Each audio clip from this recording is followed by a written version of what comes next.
Hey guys, what's up? Welcome back to the channel. It's Cynicalex, and today we're taking a look once again at Shadowlands, trying to go for tier 1 solo clears of the stages. We did the first 5 in a previous episode, so if you haven't checked that out, you should do that before you watch this one for continuity's sake.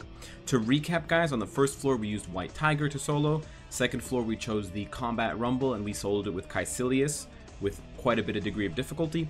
On the third floor we went with Ghost Rider for the solo clear against the Universal Relay.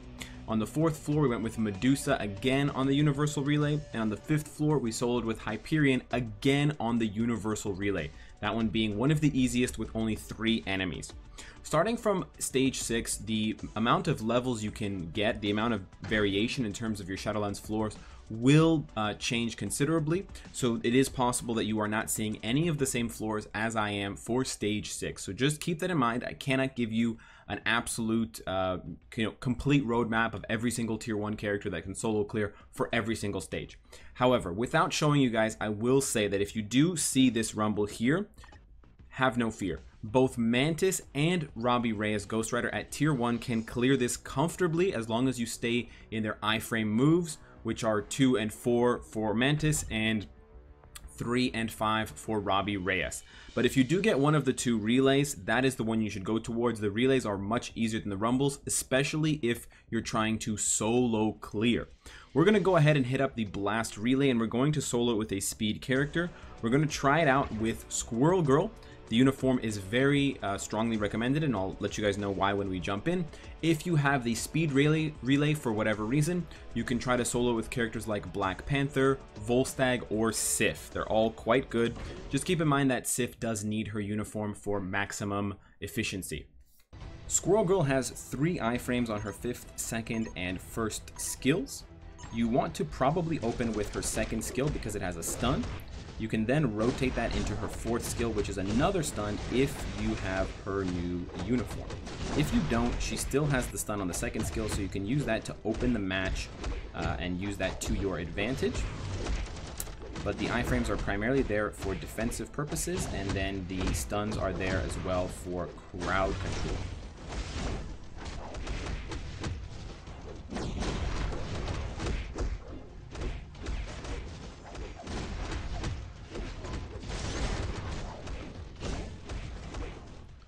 Tippy Toe, on the other hand, isn't actually here for damage. As you can see, Tippy Toe is only doing about 1 damage per attack, but Tippy Toe is really good at the following. Tippy Toe is either going to distract and help you do damage to one of the characters by yourself, or Tippy Toe is going to help you separate the 2 characters so that you can take one of them out on your own without difficulty. So I strongly recommend keeping Tippy Toe in your rotation, despite the fact that he does, or she does, very little damage, if any.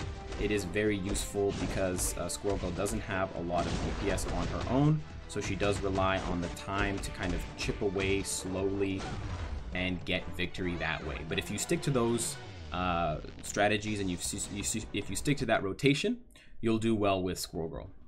Floor 7 also has a lot of variation. There are 7 different options for this floor, so you want to keep in mind the following. Avoid the rumbles, go for the relays. Out of the 4 relays, you have your typical Combat, Blast, Speed, and then Universal. Universal being the easiest.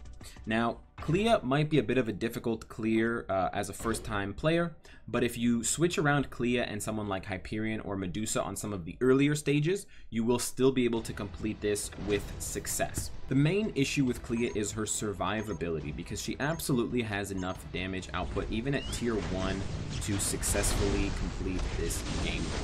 The 2 things you want to keep in mind are you want to rotate her guard as often as possible, because although it doesn't last very long, it will protect her.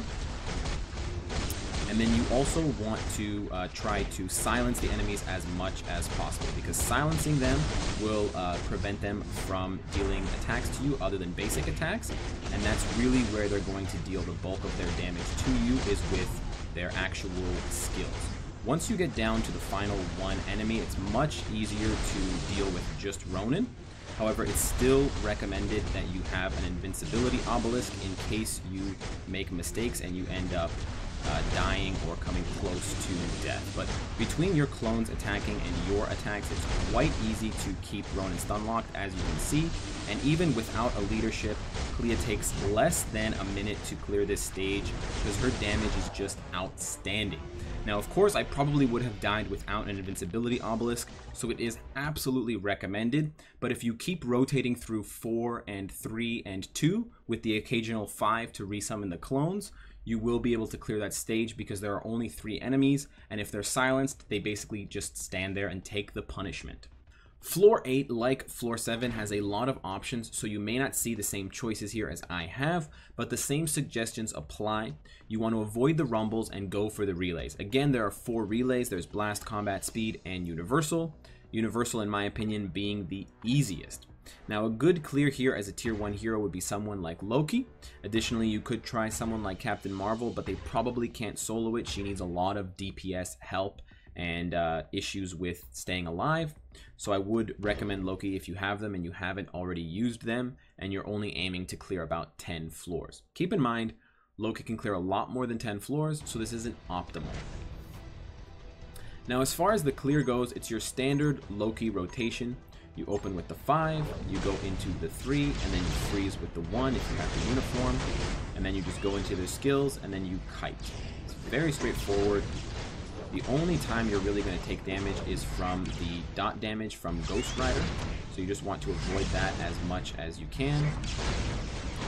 And then use the iframes from the 5 and the 3 to avoid taking damage.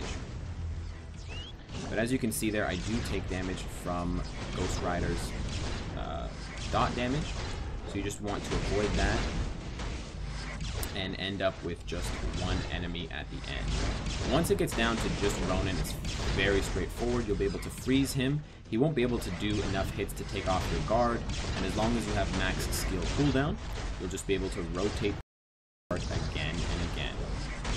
And it's just simply a matter of killing him in the time frame. There you have it. Standard Loki clear, stage 8 of Shadowlands. Floor 9 is a little bit easier. There are only 5 options for you, and a lot of them are one-on-ones. I will say that the relay mode for heroes is quite easy if you have a character like Black Bolt because he can stun lock. Iron Fist is also a good choice, but I have both of those characters at tier 2. Luke Cage's leadership also helps out tremendously here because almost all of the attacks are physical based. So with his immunity and his general tankiness, he will do a good job.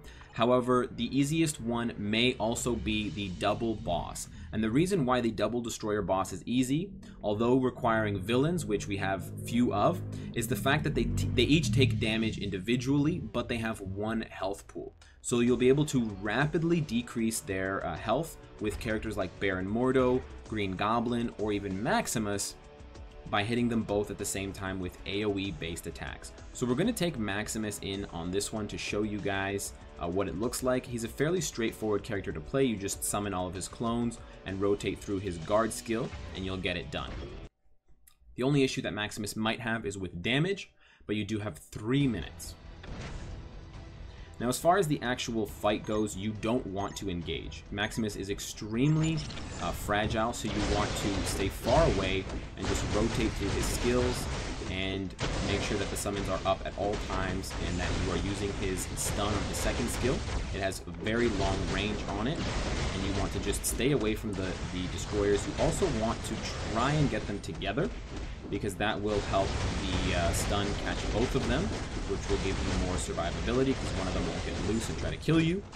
And it will also help your summons deal more damage to them together. Right now they're kind of apart, so it's bothering me just a little bit, but we should be okay. We got them together now. They did end up stunning me, but I stunned them right back.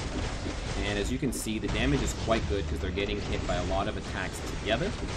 So that AoE, especially from the Black Bolt summon, is really helping to put a lot of damage on the table. And there you go. Tier 1 Maximus clear, almost exclusively done by his minions. Very, very easy. First try. Floor 10, like floor 9, has fewer options than some of the other floors, so you will not see as much variation in the different fights that you can pick. However, I would still say stay away from the wave modes. They're kind of like rumbles. They take way too long and it's kind of hectic. This rumble can be good with characters like Ronin because he can crowd control the Ultrons, but I think the easiest one is probably the Loki boss, as long as you have a character who can do some kind of AoE damage in addition to single target damage to lock down Loki. Because Loki is the big threat here, and although he can be locked down, his summons, the clones, the frost giants that get cycled in, can deal damage to you and kill you if you don't address them. So we're going to tier 1 solo this with Dr. Octopus without his uniform. Now the beauty of ununiformed Dr. Octopus is in his 5th skill. He has a 8 guard hit that is coupled with a very long iframe.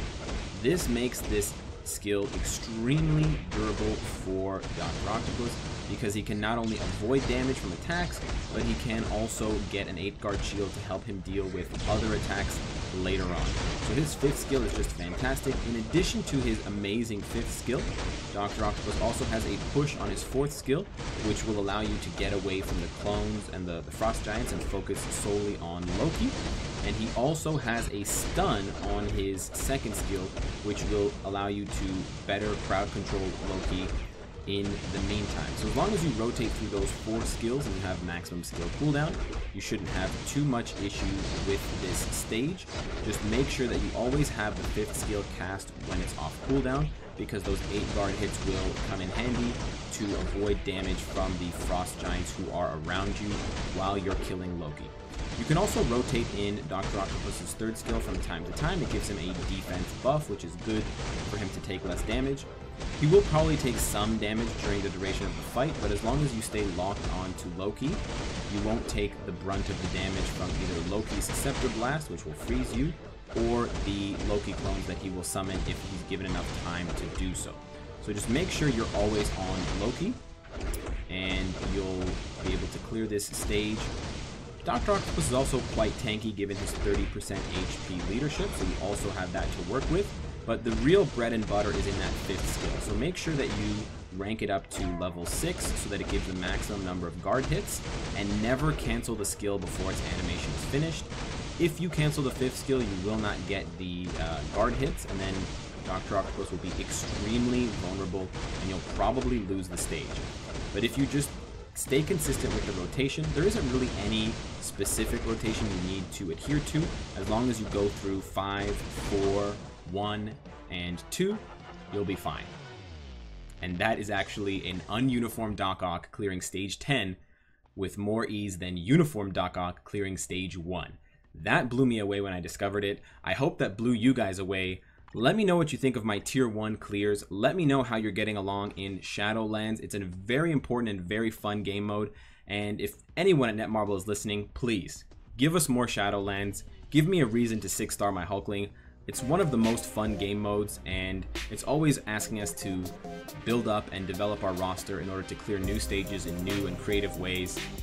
And this is just another one for you guys. Let me know what you guys think, and of course, if you like what you see, I hope to see you again tomorrow, and on the Shadowlands livestream on Twitch. Take care.